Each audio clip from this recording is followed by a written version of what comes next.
कहानी की शुरुआत बर्बाद हो चुकी पृथ्वी से होती है, जहाँ के अभी आखिरी बचे हुए कुछ सर्वाइवर्स में से एक आदमी सेफ्टी सूट पहनकर राशन पानी ढूंढने निकल आया था। अब पूरी दुनिया बाहर से ढक चुकी है, सब कुछ सुनसान पड़ा है, क्योंकि कुछ समय पहले आए एक बर्फीले तूफान ने दुनिया की लगभग 99% आबादी को खत्म कर दिया। अब ये सब शुरू कैसे हुआ? कहानी कई हफ्ते पहले जाती है, जब तक दुनिया नॉर्मल हुआ करती थी। यहाँ बोट में कुछ लड़कियां पार्टी करने शहर से कुछ दूर समुद्र में चली आई कि अचानक से उनके पीछे पूरे शहर में लाइट आउट होते हुए सब कुछ बंद होने लगता है, जबकि सामने आसमान में एक अजीब तरह की हरी रोशनी छा गई। तीनों समझ जाती हैं कि ये सब नॉर्मल तो बिल्कुल नहीं हो सकता, तो उनमें से एक लड़के जल्दी से बोट को शुरू करने वापस से अंदर आने लगी। लेकिन अब सरप्राइजिंगली बोट का कोई भी इलेक्ट्रॉनिक सिस्टम काम नहीं कर रहा, और तभी बाहर मौजूद उसकी दोनों दोस्त अचानक से नीचे गिर पड़ी। बोट के अंदर बची इकलौती लड़की देखती है कि ऊपर से अचानक से बर्फ गिरने से वे दोनों मारी गई। वहीं अब हमें यहाँ से स्पेन का एक शहर दिखाया जाता है, जहाँ की लाइट आउट होने के बाद लोग सड़कों पर प्रदर्शन कर रहे थे, क्योंकि कई दिन से लगातार पावर कट हुए जा रहा है। सो आज भी लोगों को लगा कि बिजली विभाग ने ही लाइट काटी होगी। उनके प्रदर्शन से हर ओर जाम भी लगने लगा।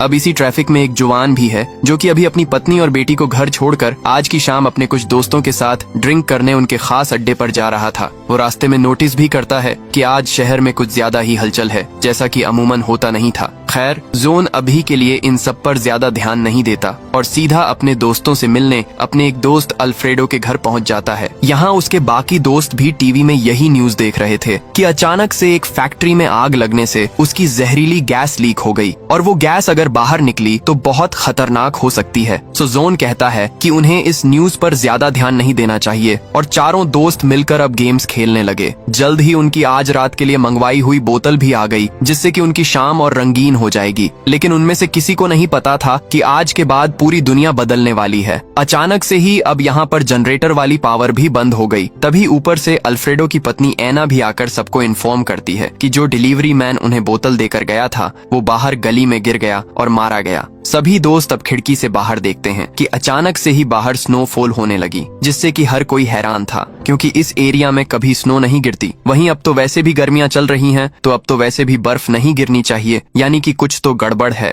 तभी जवान को याद आया कि उनके आने के वक्त टीवी न्यूज में एक फैक्ट्री में गैस लीक के बारे में बताया जा रहा था, तो कहीं उसी की वजह से तो ये सब नहीं हो रहा, यानी कि ये स्नोफॉल नॉर्मल नहीं बल्कि जहरीली है, और उसी के कांटेक्ट में आने से वो डिलीवरी मैन मारा गया होगा। सो जोन सभी को कहता है कि वे जल्दी से इस घर के खिड़की दरवाजे बंद कर लें। उन्हें पूरा घर सील करना होगा ताकि ये स्नो अंदर ना आ सके। हालांकि वे इसलिए भी परेशान थे कि अल्फ्रेडो के अलावा बाकी तीनों दोस्तों के बीवी बच्चे तो उनके घर पर ही हैं, और कहीं उन्हें कुछ ना हो जाए। वहीं से भी अजीब बात कि अब तो उनके फोन्स और कंप्यूटर सब कुछ बंद पड़ गए, यानी कि वे अपने अपने घरों पर फोन कर उन्हें सतर्क भी नहीं कर सकते। सो उनका एक साथी, जिसे कि बाकी सब रोक रहे थे, वो बाहर खतरा होने के बावजूद एक जैकेट को सिर पर ढककर बाहर निकलने लगा। उसे लगा था कि वो इससे सेफ रहेगा, लेकिन जैसे ही वो बाहर निकला वो भी गिर पड़ा। अंदर बाकी के तीनों दोस्त उसे मरते देख बहुत परेशान होते हैं। किसी को नहीं पता कि अचानक से ये क्या हो गया। लाइट से लेकर फोन्स तक सब कुछ अचानक से बंद पड़ गया। तीनों दोस्त इसी बारे में सोच ही रहे थे कि तभी उनके घर के पीछे वाले दरवाजे पर एक यंग लड़की मदद मांगने आती है। दरअसल इस घर के पीछे एक पुराना गैराज है, और इसी के रास्ते ये लड़की अंदर आ गई। तीनों ने देखा कि इस लड़की ने सेफ्टी गीज के साथ साथ खुद को प्लास्टिक शीट से ढक रखा था, इसलिए वो बर्फ के कांटेक्ट में नहीं आई और सेफ बच गई। सो उन्हें यह तो यकीन हो गया कि उन्हें बाहर निकलने के लिए खुद को पूरी तरह से ढकना होगा। जुहान अब अपनी फैमिली को बचाने के लिए जल्दी से गैराज में जाकर गाड़ियां स्टार्ट करने की कोशिश करने लगता है, ताकि वो उसमें सेफली बाहर निकलकर अपनी फैमिली के पास जा सके। लेकिन अब यहाँ तो गैराज में सारी गाड़ियां बंद पड़ी थीं। जुहान अभी हार नहीं मानता और उसने अपने बाकी साथियों की मदद से एक जुगाड़ू सेफ्टी सूट तैयार किया। जुहान अपनी पूरी बॉडी को ढकने के बाद एक गैस मास्क ले लेता है, ताकि वो बर्फ सांसों के जरिए उसके अंदर ना जा सके, और बाकी सब अब डरते हुए उसे बाहर जाते हुए देखने लगते हैं कि कहीं वो भी तो उनके पहले वाले साथी की तरह मारा ना जाए। और अब सुबह होने के साथ जुहान बाहर निकल आया और लकीली उसे कुछ नहीं हुआ। सो जुहान अब पैदल चलकर अपनी पत्नी और बेटी के घर जाने लगता है। यहाँ रास्ते में सब कुछ तबाह हो चुका था। वे सभी लोग मारे गए जो कि बाहर रह गए थे। अब पूरे शहर में उसके अलावा उसे बाहर और कोई दिखाई नहीं देता। यहाँ कदम कदम पर सिर्फ लोगों के मृत शरीर पड़े थे, जो कि शायद से सही वक्त पर खुद को लोक नहीं कर पाए। सिर्फ एक रात ने पूरी दुनिया बदल दी। वहीं अल्फ्रेडो और एना के घर पर बाकी बचे हुए लोग डर जाते हैं कि उन्हें आगे क्या करना चाहिए। उनका साथी जुहान तो अपनी फैमिली को लेने चला गया, लेकिन बाहर बर्फ अभी तक गिर रही है। इसके अलावा क्या पता उन्हें नल वाला पानी पीना चाहिए भी या नहीं, कहीं टैप वाटर भी कंटेमिनेट ना हो गया हो। वे अब अपना खाना और पानी की बोतल्स इकट्ठा कर नोटिस करते हैं कि ये राशन तो उन सबके लिए बहुत कम होगा। सो एना सुझाव देती है कि अब उन्हें जल्द से जल्द पास के स्टोर में जाकर वहाँ से खाना और पानी सब कुछ यहीं लाना होगा। उन्हें अंदाजा था कि और भी सर्वाइवर्स हो सकते हैं जो कि खाना और पानी हथियाने की कोशिश करेंगे। सो उन्हें अपने इस घर को उनसे सेफ रखने के साथ साथ बाहर वाले स्टोर से राशन पानी को भी इकट्ठा करना होगा। सो अल्फ्रेडो कहता है कि उसने एक और मास्क बना लिया है जिसकी मदद से वो पास के पुलिस स्टेशन में जाकर वहाँ से कई सारे मास्क और सेफ्टी सूट ले आएगा और फिर वे सभी एक साथ बाहर निकल सकेंगे और स्टोर से खाना पानी ला सकेंगे। वहीं जुहान दूसरी ओर पैदल चलकर अपने घर जा रहा था। अब हर ओर बर्फ गिरने के बाद उसे पैदल ही पूरा सफर तय करना होगा। यहाँ रास्ते में उसे एक ट्रेन भी मिलती है जिसके कि एक डिब्बे के अंदर लोग अभी तक जिंदा थे, क्योंकि ये डिब्बा उस वक्त चारों ओर से लॉक्ड था। वहीं ट्रेन के बाहर मौजूद सभी लोग मारे गए। सो अब उस डब्बे में बचे हुए लोग जुहान को देखकर मदद के लिए चिल्लाने लगते हैं, क्योंकि वे खुद बाहर नहीं आ सकते और अंदर तो वे भूखे प्यासे मर जाएंगे। जुहान, जिसे कि समझ नहीं आता कि वो उनकी मदद कैसे करें, वो अब अपने पास मौजूद इकलौती पानी की बोतल उन्हें देकर कहता है कि वो उनके लिए पास से मदद लाने की कोशिश करेगा और तब तक वे यहीं छिपे रहें। वो अब और चलते हुए फाइनली अपनी बिल्डिंग में पहुंच ही जाता है। इस बिल्डिंग के भी बाहर बहुत से लोग मरे पड़े थे। फॉर्चुनेटली सही वक्त पर कुछ लोगों को पता लग गया कि वे बर्फ से मर रहे हैं, तो अब इस बिल्डिंग में कई सारे लोग अब तक अंदर रहकर जिंदा बच गए। अब जुहान जल्दी से 10वें फ्लोर पर मौजूद अपनी पत्नी इराना के पास गया और वो अब उसे सही सलामत देख बहुत खुश होता है। लेकिन अब उसे पता चला कि उसकी बेटी क्लेरा यहाँ नहीं है। इराना उसे रिवील करती है कि कल रात उनकी बेटी क्लेरा अपने दोस्तों के साथ पार्टी करने बाहर चली गई थी और उसे नहीं पता कि अब वो कहाँ होगी, क्योंकि अब ना तो किसी का फोन ही काम कर रहा है और ना ही इराना को उनकी बेटी की दोस्त के घर का पता था जिस दोस्त के साथ उसकी बेटी कल गई थी। इसीलिए इराना लगातार रोए जा रही है। सो जुहान अब इराना को शांत कर यकीन दिलाता है कि वो उनकी बेटी को कैसे भी करके ढूंढ निकालेगा और इसके लिए वो पहले क्लेरा के स्कूल में जाएगा ताकि वहाँ से उसे उसकी उसी दोस्त का एड्रेस मिल जाए। जबकि बाहर बिल्डिंग के बाकी लोग नोटिस कर लेते हैं कि कैसे जुहान अपने मास्क की वजह से बाहर सेफली घूम रहा था और उन्होंने इसके बारे में अपने एक लीडर चार्ली को भी बता दिया। सो जब जुहान अपनी बेटी को ढूंढने बाहर निकल ही रहा था कि बिल्डिंग के बाकी लोग उसे घेर लेते हैं। चार्ली, जिसे कि बिल्डिंग वालों ने ऐसे हालातों में अपना लीडर बना लिया, वो जुहान को डराकर उसका गैस मास्क उन्हें सौंपने को कहता है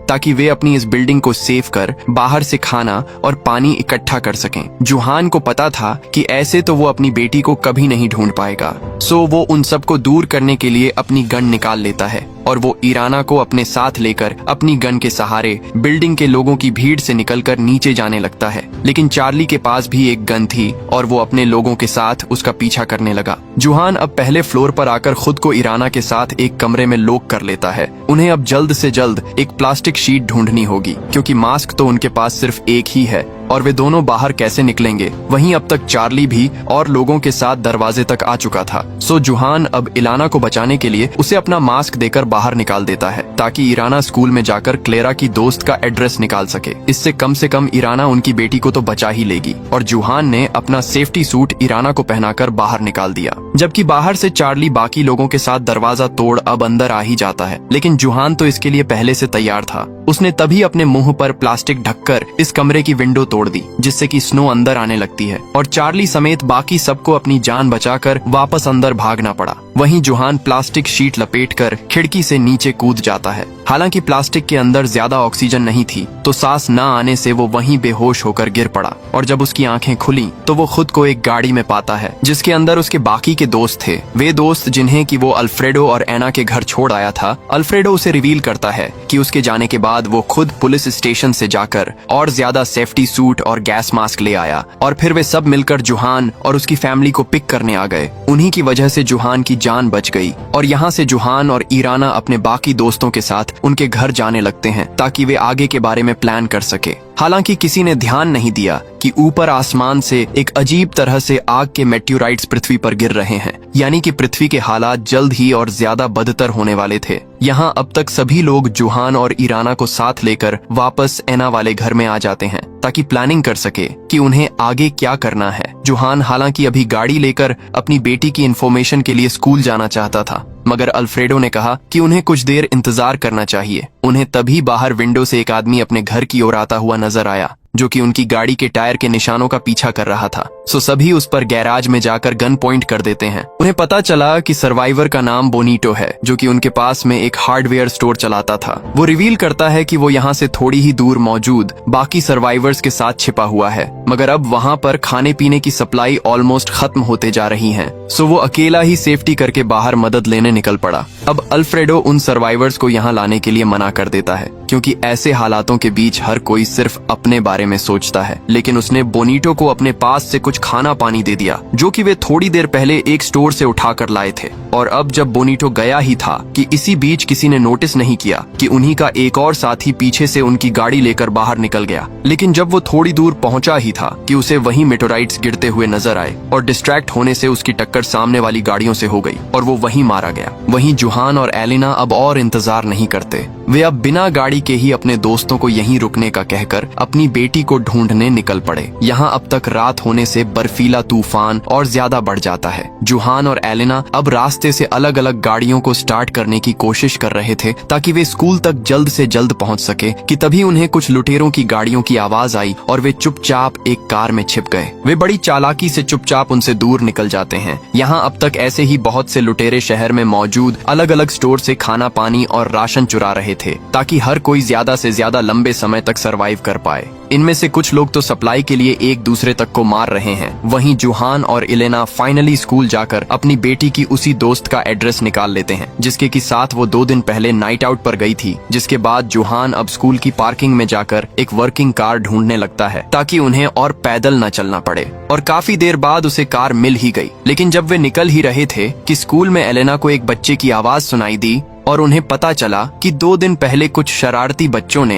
एक पावलो नाम के लड़के को स्कूल में ही लॉक कर गए। यानी कि पावलो पिछले 2 दिन से यहीं बंद था। हालांकि कैंटीन में होने से उसे खाने पीने की कमी नहीं हुई। सो जुहान अब उसे पहले शांत कर बाहर की दुनिया की सारी सच्चाई बताता है, कैसे अब दुनिया पहले जैसी नहीं बची, सब कुछ बर्बाद हो चुका है। हालांकि शुरू में पावलो को यकीन नहीं होता, लेकिन फिर उसे प्लेग्राउंड में उन्हीं बच्चों की बॉडीज दिखाई दी जो कि उसे बंद करके भागे थे, और उसे सब समझ आ गया। तो वहीं घर पर अल्फ्रेडो भी देखता है कि आसपास के लुटेरे सारे स्टोर्स को लूट रहे हैं। सो उन्हें भी दोबारा से बाहर जाकर जल्द से जल्द और राशन जमा करना होगा, वरना तो आने वाले समय में उनके लिए और कुछ नहीं बचेगा। अल्फ्रेडो अब अपनी पत्नी एना के साथ उसी डिलीवरी वाली लड़की को घर पर रहने का कहकर अपने एक और साथी के साथ एक दूसरी गाड़ी लेकर राशन लेने निकल पड़ता है। वे दोनों ये भी प्लान करते हैं कि वे खाना लेने के बाद अपने गैराज और घर को चारों ओर से सील कर देंगे, क्योंकि एक बार खाना खत्म होने के बाद बाकी लुटेरे उन जैसे सर्वाइवर्स के घरों पर अटैक करेंगे। सो दोनों अब अपने घर की सेफ्टी के लिए रास्ते में एक फायर स्टेशन पर भी रुक जाते हैं, ताकि यहाँ से टूल्स इकट्ठा कर सके। और यहीं पर उन्हें कुछ और भी सर्वाइवर्स मिले, जिनके के साथ बोनीटो भी है, जो कि पहले अल्फ्रेडो के घर मदद मांगने आया था, और अल्फ्रेडो ने उसे कुछ खाना पानी भी दिया था। सो बोनीटो अब उसकी इसी मदद के बदले में उसे एक ऑफर करता है। कैसे उन्हें एक सेफ आइलैंड का पता लग गया,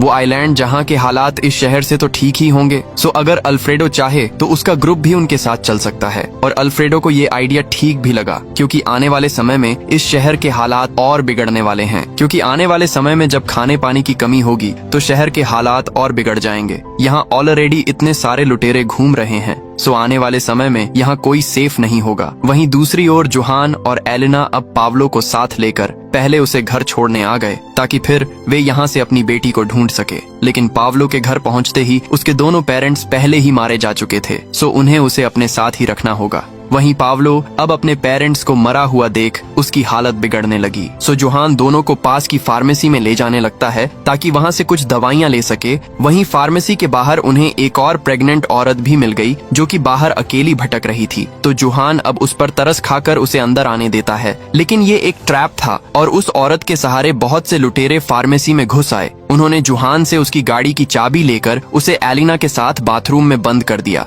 और जब वे लुटेरे चले गए उसके बाद पावलो दोनों को बाहर निकालता है। ऐसे हालातों में लोग इंसानियत को बहुत पीछे छोड़ देते हैं। वहीं घर पर अल्फ्रेडो अपनी पत्नी एना से कंसल्ट करता है कि क्या उन्हें अपना शहर छोड़कर उस आइलैंड पर जाना चाहिए, और एना इसके लिए तैयार थी, क्योंकि यहाँ जल्द ही लोग खाने पाने के लिए एक दूसरे को मारने लगेंगे। सो उन्हें इससे पहले एक सेफ जगह के लिए निकल जाना चाहिए। सो अल्फ्रेडो अब उस आइलैंड की जांच करने के लिए अपने सारे रेडियो को ऑन करता है, लेकिन अभी भी कुछ भी काम नहीं कर रहा। उसने ऊपर जाकर एंटीना भी ठीक किया ताकि वे शहर से निकलने का रूट पता कर सके, लेकिन अब तक तो उनके कंपास तक काम नहीं कर रहे। वहीं जुहान, एलिना और छोटा पावलो अब सेफ्टी सूट पहनकर पैदल ही अपना सफर तय करने लगते हैं। यहाँ रास्ते में उन्हें एक कार भी दिखाई दी जिसे कि जुहान अपनी गन की मदद से लूटने की सोचता है, मगर जब उन्होंने देखा कि ये तो एक फैमिली है जिनके के साथ उनके छोटे बच्चे भी थे, तो जुहान के अंदर के अच्छे इंसान ने उसे ये गलत कदम उठाने से रोक दिया। ऐसे हालातों में भी जुहान दूसरों के साथ गलत नहीं कर सकता, जबकि बाकी सब उसके साथ धोखा ही करते आ रहे हैं। आगे रास्ते में तीनों को वहीं ट्रेन भी नजर आई जिसमें कि पहले जुहान को बहुत से लोग बंद मिले थे, लेकिन अब यहाँ कोई नहीं।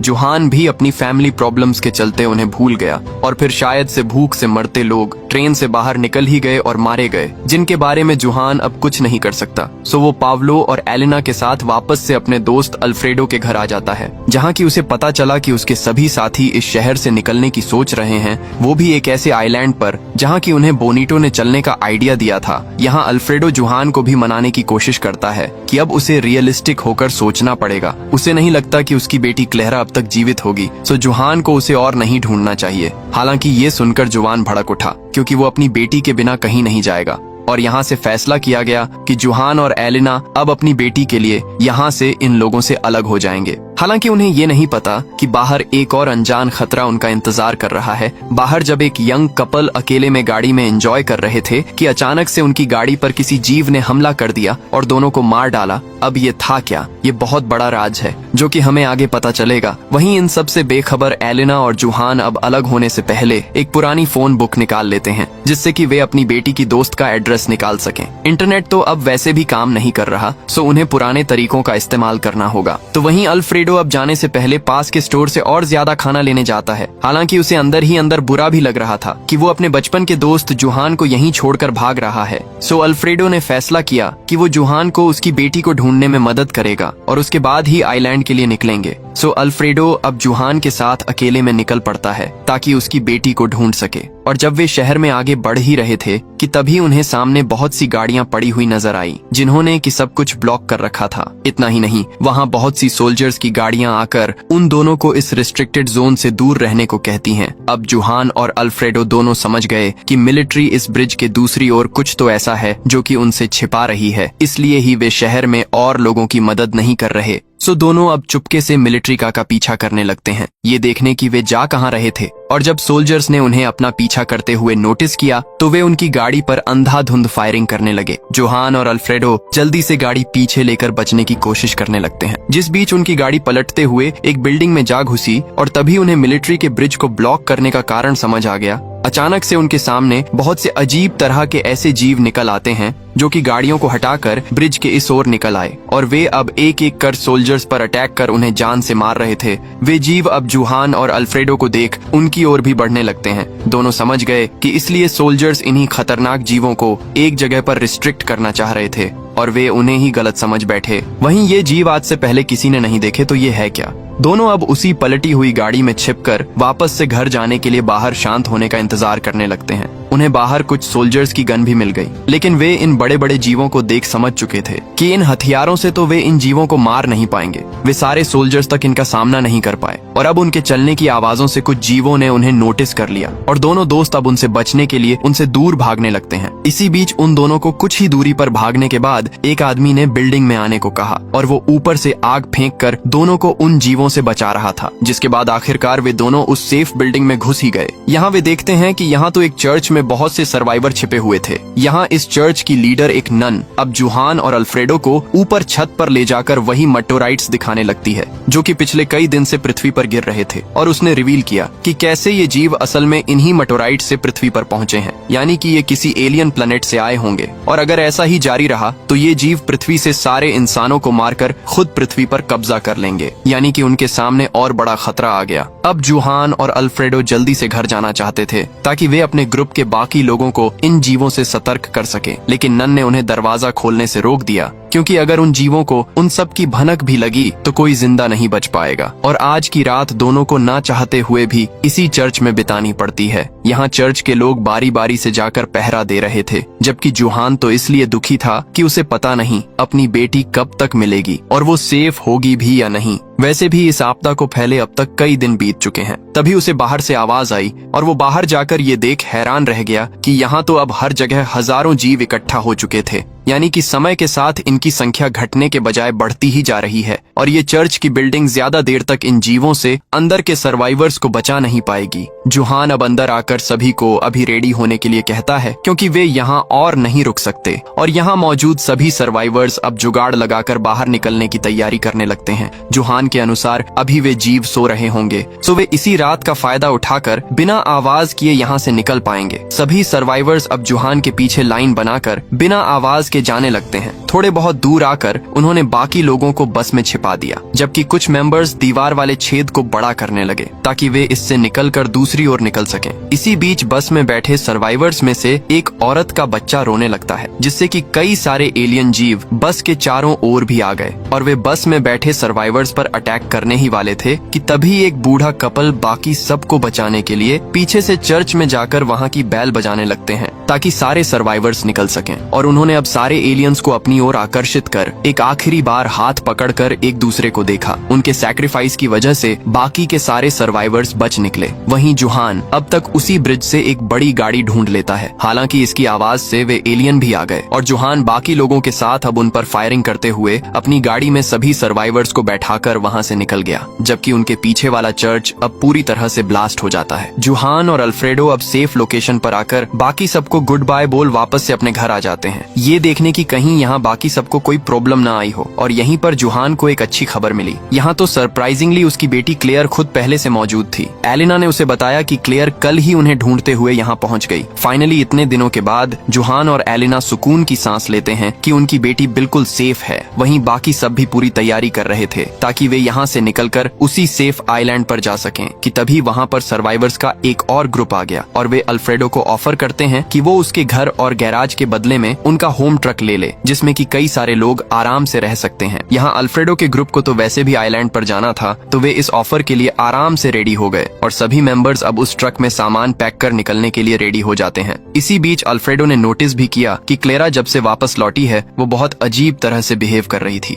जैसे कि वो अपने खुद के बस में ना हो। लेकिन कोई भी अब इस पर ज्यादा ध्यान नहीं देता और सब अब ड्राइविंग करते हुए उसी आइलैंड की ओर निकल पड़े। लेकिन जब वे काफी देर ड्राइविंग के बाद समुद्र तक पहुंच ही गए तो यहाँ पर उन्हें एक और प्रॉब्लम आ गई। यहाँ पृथ्वी के बदलते वातावरण के कारण अब पानी का लेवल बहुत नीचे चला गया, सो उन्हें कोई और लोकेशन ढूंढनी होगी जहाँ से वे बोट का इस्तेमाल कर सकें। लेकिन अब क्योंकि शाम हो रही थी तो अभी के लिए उन्हें रात बिताने के लिए कोई जगह ढूंढनी होगी और वे सभी पास के एक शॉपिंग मॉल में जाकर आज रात बिताने का फैसला करते हैं। यहाँ शॉपिंग मॉल में उनके अलावा और भी बहुत से लोग थे, जिनमें कि वे सर्वाइवर्स भी हैं, जिन्हें कि जुहान और अल्फ्रेडो ने चर्च में बचाया था। यहाँ मौजूद सारे ही लोग मिलकर एक दूसरे का साथ दे रहे थे कि इसी बीच क्लेयर को अचानक से दौरा आने लगता है, जो कि आज तक उसे कभी नहीं आया था। लेकिन फिर से सभी को लगा कि ये सब उसके कई दिन अकेले ऐसे हालातों में रहने की वजह से हुआ होगा और सब इसे इग्नोर कर फिर से सो गए कि सुबह अचानक से जुहान की आंख बहुत ज्यादा शोर से खुलती है। उन्हें पता चला कि बाहर जो जहरीली स्नोफॉल हो रही थी वो अचानक से ही रुक गई और बाहर कई दिनों के बाद फाइनली अच्छी खासी धूप निकल आई। लोग बाहर निकलकर भी देखते हैं कि अब वे बाहर जाने से मर नहीं रहे। यहाँ हर कोई खुश होता है कि फाइनली शायद से ये आपदा खत्म हो गई और अब फिर से दुनिया नॉर्मल होने लगेगी। तभी सामने से एक गैंग आकर लोगों पर फायरिंग करने लगती है और शॉपिंग मॉल में मौजूद लोग अपनी जान बचाने के लिए इधर उधर भागने लगे। वहीं जुहान अकेला अपने ग्रुप को बचाने के लिए उस गैंग से लड़ने लगता है कि अब तक पीछे से आर्मी के सोल्जर्स भी लोगों को बचाने आ चुके थे और वे भी अब उस गैंग पर अटैक कर फाइनली सभी लोगों को बचा ही लेते हैं। शॉपिंग मॉल के सभी बचे हुए सर्वाइवर्स अब सोल्जर्स के साथ जाने लगे। इसी बीच जुहान के ग्रुप ने ध्यान भी दिया कि अब धूप निकलने के बाद बर्फ पिघलनी शुरू हो चुकी है और झीलों में फिर से पानी भरने लगा है। हालांकि सबको पता था कि वे एलियन जीव अभी भी पृथ्वी पर मौजूद हैं, तो वे तो उनके लिए खतरा होंगे ही। अब ऐसे ही धीरे धीरे कई हफ्ते बीत चुके हैं। जुहान और उसके ग्रुप समेत बहुत सारे सर्वाइवर्स मिलिट्री सोल्जर्स के साथ शहर से बाहर एक कैंप में रह रहे हैं, जहां पर वे शूटिंग की प्रैक्टिस भी करते ताकि वे उन एलियन जीवों से लड़कर उन्हें मारकर पृथ्वी फिर से साफ कर सकें। वहीं सोल्जर्स को रेडियो से पता भी चला कि धीरे धीरे पूरी पृथ्वी से वो जहरीली बर्फ गिरनी बंद हो गई। यहाँ किसी को नहीं पता था कि वो शुरू कैसे हुई और अपने आप रुक कैसे गई। हालांकि वे सब अभी तक भी शहर के अंदर नहीं जा पाए हैं, क्योंकि वहाँ तो अभी भी वे एलियन जीव होंगे। वहीं जुहान भी हैरान था कि उस गैंग के लोगों ने सब कुछ नॉर्मल होने पर उस शॉपिंग मॉल में लोगों पर अटैक क्यों किया। इसमें भला उनका क्या फायदा था। और अब एक शाम उन सबको बताया जाता है कि मिलिट्री कुछ लोगों को शहर में भेजना चाहती है ताकि वे शहर के अंदर के हालातों का पता लगा सके। इसके लिए उन्हें एक ट्रेन का इस्तेमाल करना होगा जो कि सीधा शहर के अंदर जाती है। और अब अगली सुबह होते ही जुहान की अगुवाई में उसका छोटा सा ग्रुप शहर में जाने के लिए निकल पड़ते हैं। वे सब ट्रेन को स्टार्ट कर अब रास्ते से सब कुछ हटाकर आगे बढ़ते जा रहे थे। और जब वे शहर के अंदर घुस गए तो हर कोई जश्न मनाता है, जिसके बाद वे ट्रेन से उतरकर पैदल ही आगे बढ़ने लगते हैं। वे देखते भी हैं कि उस आपदा के कारण पूरा शहर तबाह हो रखा था। लेकिन इससे भी अजीब बात कि अब किसी को भी शहर में वे एलियन जीव कहीं नजर नहीं आते। सब हैरान थे कि वे जीव कहाँ गए होंगे। इसके अलावा उन्हें शहर में और भी कुछ लोग नजर आए जो कि काफी वियर्डली बिहेव कर रहे थे। अब ऐसा क्यों हो रहा है, हमें ये आगे कहानी में पता चलेगा। यहाँ ग्रुप के कुछ लोग शहर के दूसरे हिस्से में चले जाते हैं ताकि वहाँ का मुआयना कर सके। तो वहीं जुहान का ग्रुप अब रेडियो सेटअप कर शहर के बाहर मौजूद अपने बेस को सब रिपोर्ट करते हैं जो उन्होंने अब तक शहर में देखा था। वहीं उन्होंने एक बिल्डिंग के ऊपर चढ़कर ये भी देखा कि शहर की दूसरी दिशा में एक अजीब सी ब्लू लाइट चल रही थी। सो जुहान कमांडर से कहता है कि उन्हें कुछ और लोगों को वहाँ भेजकर उसके बारे में पता करना होगा कि ये है क्या। लेकिन अभी रात को कमांडर इसके लिए मना कर देता है। सो आज की रात जुहान फिर से अपने साथियों के साथ वहीं कार्ड्स खेलते हुए पार्टी करने लगता है, जैसा कि वो कहानी के शुरू में कर रहा था। उसे लग रहा था कि अब सब ठीक हो जाएगा कि अब अचानक से ही उनका एक साथी लूकस, जो कि ऐसा लग रहा था कि वो अपने होश में नहीं है, उसने उनके एक और साथी को चाकू मार दिया और खुद ऊपर भाग गया, जहां बाकी लोग उस घायल मेंबर को ट्रीट करने लगते हैं। जबकि जुहान लूकस को देखने गया कि उसे अचानक से क्या हो गया। लेकिन लूकस तो यहाँ अपने बस में नहीं था और वो बिल्डिंग के टॉप से सीधा नीचे कूद जाता है। ऊपर से जुहान और अल्फ्रेडो सब देख रहे थे कि कैसे अचानक से शहर की गलियों में बहुत से आम लोग अजीब तरह से बिहेव करते हुए उसी ब्लू लाइट वाली दिशा में जा रहे हैं, बिल्कुल सेम लूकस के जैसे, जो कि अपने बस में नहीं था। तो अब जुहान और बाकी सब उस चाकू से घायल मेंबर को लेकर वापस आर्मी बेस में जाने लगे ताकि वे उसकी जान बचा सकें। तभी उन्हें याद आया कि उनके कुछ और मेंबर्स शहर के दूसरे कोने में गए हैं। तो जुहान अब बाकी लोगों को उस घायल मेंबर को आर्मी बेस तक ले जाने का कहकर खुद अल्फ्रेडो के साथ रास्ते में उतर जाता है ताकि वे अपनी बाकी टीम के मेंबर्स को ढूंढ सके और उन्हें वापस ला सके। और शहर में आगे जाकर जो वे देख पा रहे थे, उनकी आंखें फटी की फटी रह जाती हैं। यहाँ तो वे सारे एलियन जीव मौजूद थे जो कि पहले शहर में लोगों को मार रहे थे। और अब उससे भी अजीब बात कि उनके आसपास वे सारे आम लोग भी मौजूद हैं जो कि अपने बस में नहीं है और वे लोग उन एलियन जीवों के साथ मिलकर काम कर रहे हैं, यानी कि वे सब के सब एक ही सोर्स से कंट्रोल्ड थे। यहाँ इस ब्लू लाइट की वजह से शहर के सारे लोग आ गए और वे सब अब जानवरों की तरह एक एलियन एंटिटी का कहना मान रहे थे। इन्हीं में से एक जुहान को अपनी बेटी क्लेरा भी नजर आई और वो सब समझ गया। इसलिए ही क्लारा उसके मिलने के बाद से ही अजीब तरह से बिहेव कर रही थी। जुहान को धीरे धीरे सब समझ आने लगा। कैसे जब सब कुछ नॉर्मल हो गया तो उस गैंग के लोगों ने आम लोगों पर अटैक कर दिया, क्योंकि वे गैंग के मेंबर भी अपने बस में नहीं थे। कहानी के शुरू से लेकर अब तक कभी कुछ ये मिस्टीरियस एलियन रेस कर रही है। इन एलियंस ने ही पृथ्वी पर उस आपदा की शुरुआत की और 99% से ज्यादा आबादी को खत्म कर डाला ताकि पृथ्वी इंसानों से खाली हो सके। फिर उन्होंने ज्यादा बचे हुए लोगों को अपने जीव भेजकर भी खत्म करवाया और जब इंसानी आबादी उनके मन मुताबिक रह गई तो उन्होंने ही पृथ्वी को पहले जैसा कर दिया ताकि वे बचे हुए इंसानों को अपने कंट्रोल में करके उनसे अपने काम करवा सकें। अब जुहान यहाँ सबको दूर से देख रहा था। ऐसे हजारों लोग किसी पालतू जानवर की तरह उन्हीं एलियंस का कहना मान रहे हैं। उसकी बेटी क्लेरा भी उन्हीं का हिस्सा है और अब पूरी पृथ्वी उन एलियंस के कंट्रोल में है। और इसी सीन के साथ ये कहानी यहीं पर खत्म हो जाती है। दोस्तों, आपको वीडियो कैसी लगी लाइक करके जरूर बताना। वेल, अगर आपको इसका पार्ट 2 चाहिए तो 1000 कमेंट करवा दो। बाकी मिलते हैं अगली शानदार वीडियो में, तब तक के लिए सब्सक्राइब बटन दबा दो।